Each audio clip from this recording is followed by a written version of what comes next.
함께 나눌 말씀은 민수기 5장 11절에서 31절까지 말씀인데요. 우리 23절에서 31절까지의 말씀만 읽도록 하겠습니다. 민수기 5장 23절에서 31절까지의 말씀 우리 한 절씩 교독하도록 하겠습니다. 23절 제가 먼저 읽겠습니다. 제사장이 저주의 말을 두루마리에 써서 그 글자를 그 쓴물에 빨아넣고 여인에게 그 저주가 되게 하는 쓴물을 마시게 할지니 그 저주가 되게 하는 물이 그의 속에 들어가서 쓰니라. 제사장이 먼저 그 여인의 손에서 의심의 소재물을 취하여 그 소재물을 여호와 앞에 흔들고 제단으로 가지고 가서 제사장은 그 소재물 중에서 한 움큼을 취하여 그 여자에게 기억나게 하는 소재물로 제단 위에 불사르고 그 후에 여인에게 그 물을 마시게 할지니 그 물을 마시게 한 후에 만일 여인이 몸을 더럽혀서 그 남편에게 범죄하였으면 그 저주가 되게 하는 물이 그의 속에 들어가서 쓰게 되어 그의 배가 부르며 그의 넓적다리가 마르리니 그 여인이 그 백성 중에 저주거리가 될 것이니라. 그러나 여인이 더럽힌 일이 없고 정결하며 해를 받지 않고 의심하리라. 이는 의심의 법이니 아내가 그의 남편을 두고 탈선하여 더럽힌 때나 또는 그 남편이 의심이 생겨서 자기의 아내를 의심할 때에 여인을 여호와 앞에 두고 제사장이 이 법대로 행할 것이라. 함께 읽겠습니다. 남편은 무죄할 것이요 여인은 죄가 있으면 당하리라. 아멘. 오늘도 말씀과 기도의 자리에 나오신 성도님들을 사랑하고 축복합니다. 본문의 말씀을 통해서 하나님의 귀한 음성 듣는 시간 되기를 소망합니다. 오늘 말씀은 어제 부정한 사람에 대한 처리에 이어서 그 아내의 간통, 즉 가정이 흔들리고 파탄되는 것에 대한 절차를 어떻게 가져가야 되는지에 대한 말씀이 담겨져 있습니다. 그리고 오늘 우리가 같이 말씀을 읽긴 읽었지만 우리가 가지고 있는 이 정서상으로 이 고대에 있었던 이 가정의 법에 대한 것을 솔직히 이해한다라는 것이 조금 쉽지는 않은 부분들이 있습니다. 그 절차라든지 그 방법들이 사실은 좀 이렇게 합리적이지 않은 것 같고 이게 맞는 건가라는 생각이 들기도 한다라는 것이죠. 근데 또 한 가지 우리가 살펴볼 것은 이때 고대 이 시대 때나 지금 이 시대 때나 이 가정 공동체를 흔들고 깨트리는 이 어둠의 영이 분명히 있었다라는 것입니다. 그리고 가정 공동체를 가장 먼저 흔드는 첫 번째 공격은 이 부부간에 있어서의 어떤 신뢰와 믿음의 관계를 깨는 것들이 분명히 그 시대나 지금이나 동일하게 있었다라는 것이죠. 요즘 말로 따지자면 지금 외도가 있었다라는 것인데 그런 외도가 있었을 뿐만이 아니라 남편이 아내를 생각할 때 의심이 있었을 때도 그 문제를 가지고 제사장 앞으로 나와야 하는 규정들이 있었습니다. 그러니까 그 출애굽하는 과정 속에 이 가정이 흔들리고 그 가정이 공격받는 일들이 많았는데 그런 의심들이 있었을 때는 남편은 그것을 혼자 해결해야 되는 것이 아니라 제사장 앞에 나아가서 소제를 드려야 되고 또 우리가 말씀 읽었던 것처럼 저주의 말을 두루마리에 쓰고 그것을 씻은 물을 아내에게 먹게 하고 그리고 그 아내가 실제적으로 범죄하였으면은 심판을 받고 범죄하지 아니하였으면 정결하게 되고 임신하게 됨을 말씀하고 있습니다. 표면적으로는 이것이 뭐 간단한 문제인 것 같지만 사실 그때 문화, 그때 상황, 또 그때 여러 가지들을 따져보고 좀 생각해 보면 상당히 절차적으로도 복잡하고 까다롭고 또 이런 어떤 제사장 앞에 나와서 심지어 이런 절차 가는 과정 속에서도 설상 아내가 범죄하지 않았더라도 이 절차와 과정만으로도 충분히 부부의 관계가 깨질 수도 있는 우리의 정서상으로는 그렇게 생각할 수도 있습니다. 이에 따르는 해석에도 여러 가지 이슈가 있고 어려움과 또 해석의 어려움들이 있는 것들이 볼 수가 있습니다. 그런데 오늘 말씀을 통해서 좀 우리가 생각해 볼 수 있는 것은 이 가정이 언약 공동체라고 한다면 특히 이스라엘 백성들이 언약 백성으로 하나님 앞에 구별된 공동체라고 한다면 이 가정의 파괴는 이 가정의 문제로 두 부부의 문제로만 끝나는 것이 아니라 이 이스라엘 공동체 전체에게 영향이 될 수 있고 이들에게도 큰 걸림돌이 될 수도 있다라는 것을 우리가 알 수 있습니다.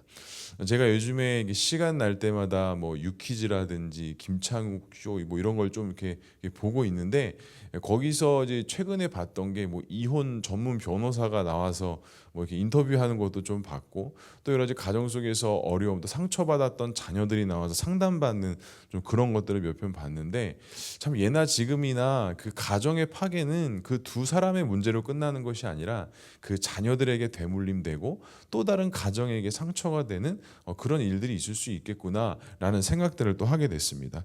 그러니까 하나님께서 이스라엘 백성들에게 이런 어떤 가정의 어려움과 깨짐이 있었을 때 이런 절차와 방법을 두신 이유는 이들에게 어떻게 보면 경고성에 대한 말씀들을 주신 거면서, 너희들이 이런 가정이 공동체가 흔들렸을 때 이런 절차를 밟음을 통해서 정말 이것이 심각하고 위험한 것이다라는 것을 사전에 어떻게 보면 경고로서 주신 은혜일 수도 있겠다라는 생각이 들었습니다. 40년 동안 광야의 길을 가는 과정 속에 얼마나 많은 혼잡스러움과 부정함과 죄악들이 또 그 안에 있었을 수 있겠습니까? 근데 하나님께서는 그 구별된 이스라엘 백성들의 공동체를 살리시기 위해서 이와 같은 두 부부가 지켜야 하고 신뢰해야 될 것들을 말씀하고 계셨다라는 것이죠. 그러니까 개인도 가정도 하나님께서 거하시는 성전이기 때문에 하나님 앞에서 순결하고 정직해야 함을 분명히 말씀하고 있습니다. 또 한 가지, 두 번째로 살펴볼 것은, 우리가 이스라엘 백성들이 받았던 십계명에 보면 간음하지 말라라는 십계명의 말씀이 있었습니다. 자, 이 간음이라는 것이 인간과 인간 사이의 간음일 수도 있지만, 하나님께서 분명히 말씀하신 것은 이스라엘 백성들의 우상 숭배를 보고 너희들이 영적인 간음이다라고 말씀하셨습니다. 그러니까 우리가 하나님 앞에 구원받은 자들로서 우상을 따르는 삶이 어찌 보면 인간 사이에 있는 그 간음이고, 그 우리가 하나님 앞에 우상 숭배하는 것이 어찌 보면 하나님께서 가장 크게 심판하시는 징벌일 수도 있다라는 것이죠.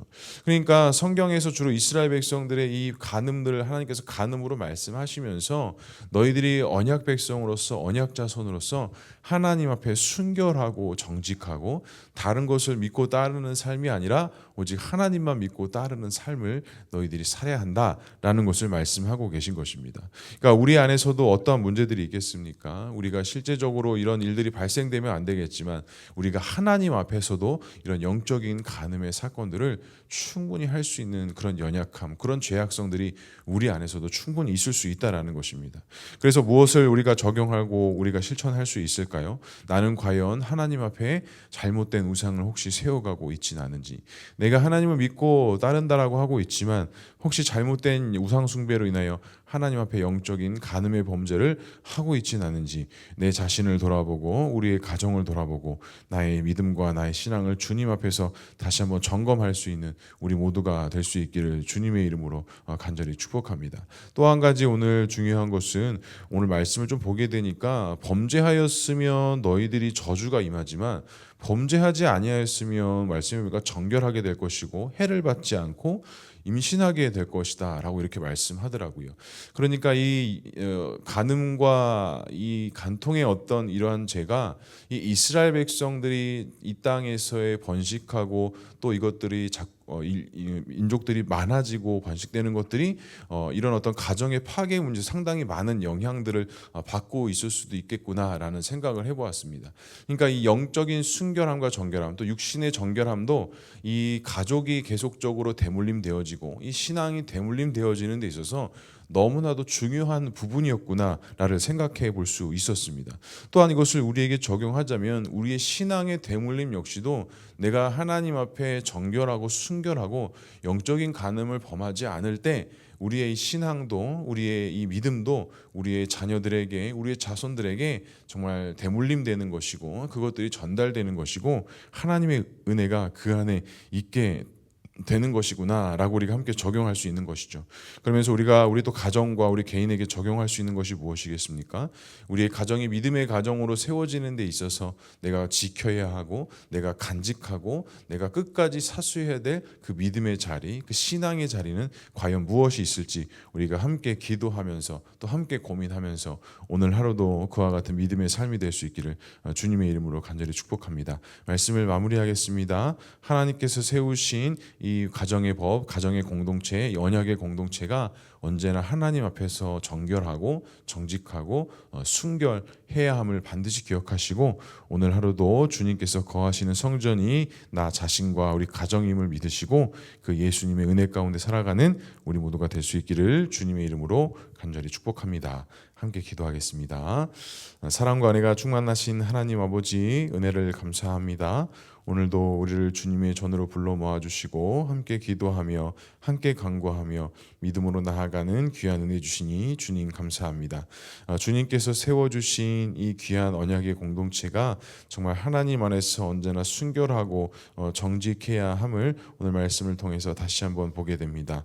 우리의 가정도, 우리의 개인도, 우리의 교회도, 우리가 속해 있는 모든 것도 하나님께서 세워주시고 성령께서 거하시는 성전임을 우리가 믿음으로 바라보니 주님, 이것에서 우리가 영적인 간음을 범하지 않을 수 있도록 인도해 주시고, 하나님이 있어야 될 자리에 잘못된 우상이 있지 않을 수 있도록 인도해 주시고, 언제나 하나님 중심, 말씀 중심, 예수 그리스도를 중심으로 해서 살아가는 우리 모두의 삶이 되어줄 수 있도록 주님 인도하여 주시옵소서.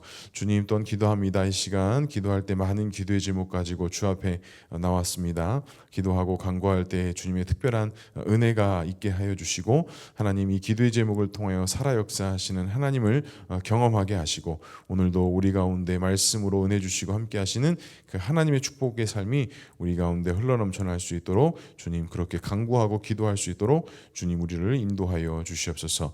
우리 교회와 우리 공동체가 더욱더 주 안에서 한마음 한뜻 되게 하시고 같은 비전을 품고 같은 꿈을 꾸며 영혼을 살리고 세운 일에 나아가는 주님의 몸된 공동체 될 수 있도록 주님 인도하여 주시옵소서. 주님, 산불이 또 밤새 많이 확산되고 많은 어려움들이 또 발생되었다고 합니다. 주님의 통치하심과 인도하심 있게 하시고 오늘 하루 단비가 내려지게 하여 주셔서 정말 산불이 잘 진화되고 모든 것들이 잘 해결되어 줄 수 있도록 주님 인도하여 주시옵소서. 하나님께서 함께 하실 것을 믿사오며 이 모든 말씀 예수 그리스도의 이름으로 기도합니다. 아멘.